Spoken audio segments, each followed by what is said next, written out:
क्या ईश्वर लौट आएंगे? भाग 5। अचानक ही हम सब उठ बैठे और उस दिव्य देव की तरफ देखने लगे। परंतु अब हमें अपने शरीर, मन और भाषा का अनुभव हो रहा था। अब हमारे मुंह से इच्छित स्वर निकल रहे थे और उन स्वरों से हम एक दूसरे के भाव और अभिव्यक्ति को कहव समझ पा रहे थे। शरीर भी अपेक्षाकृत सीधा हो गया और उस पर से घने रोम गायब हो गए थे और वो रोम काफी छोटे हो गए थे। मैंने उस दिव्य देव की तरफ देखा। मैंने उनका परिचय जानने की चेष्टा की तो अचानक ही मेरे मुंह से स्वर निकला, आप कौन हैं? उस दिव्य जीव ने कहा, मैं ब्रह्मा हूं। आप कहां से आए हैं?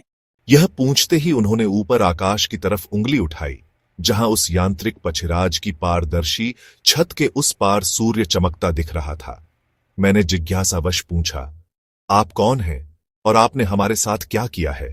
तब उस दिव्य देव ने कहा, मैं सुदूर अंतरिक्ष में स्थित महाकमल से आया हूं, जो कि अनेक प्रकार की वायुओं के अतिशय संकुचन से उपजे तप और दाब से प्रकट हुए विस्फोट से निर्मित हुआ है। मैं इस ग्रह पर समस्त जीवों के कुशल प्रबंधन का इच्छुक हूं, परंतु इसमें बहुत समय लगेगा। इसलिए इन जीवों के कुशल प्रबंधन के लिए मैंने तुम्हारे कुटुंब का चुनाव किया है। मैंने तुम सबको अन्य जीवों की अपेक्षा अधिक बुद्धिमान और कार्यकुशल बना दिया है। अब तुम सब मेरी ही तरह बुद्धिमान हो। तुम भाषा के माध्यम से संवाद कर सकते हो। अपनी आवश्यकताओं के लिए अब तुम प्रकृति पर निर्भर नहीं हो।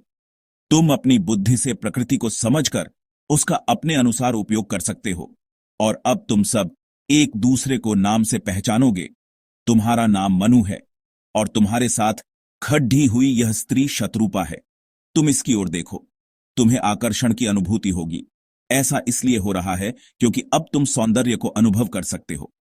अब तुम लोग रूप, रस, गंध, स्पर्श और ध्वनि का अनुभव अपनी त्वचा, आंख, जुबान, नाक और कान से कर सकते हो तथा इसके आधार पर ज्ञान प्राप्त कर सकते हो। मैंने पूछा, क्या आप अकेले हैं? नहीं, मेरे जैसे और भी बहुत हैं। हमारे उस विशाल शून्य का विस्तार अनंत है, जिसमें एक विशाल विस्फोट से निर्मित महाकमल का विस्तार अंतरिक्ष के अनंत छोरों तक है। उस महाकमल स्वरूप रचना का केंद्र, जिसे हम महाविष्णु कहते हैं, उससे सतत ओंकार ध्वनि गुंजायमान रहती है।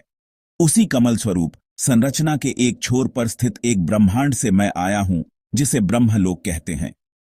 वस्तुतः तुम्हारा ये गृह मेरे ब्रह्मांड का एक छोटा सा बिंदु है, परंतु हमारा लोक तुम्हारे इस छोटे से ग्रह से भी अति प्राचीन है।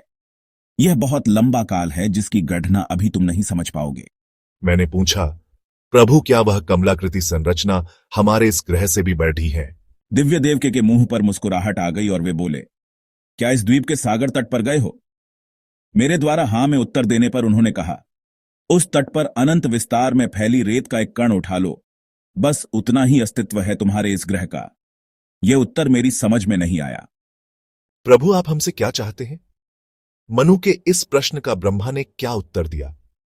जानने के लिए देखें अगला भाग।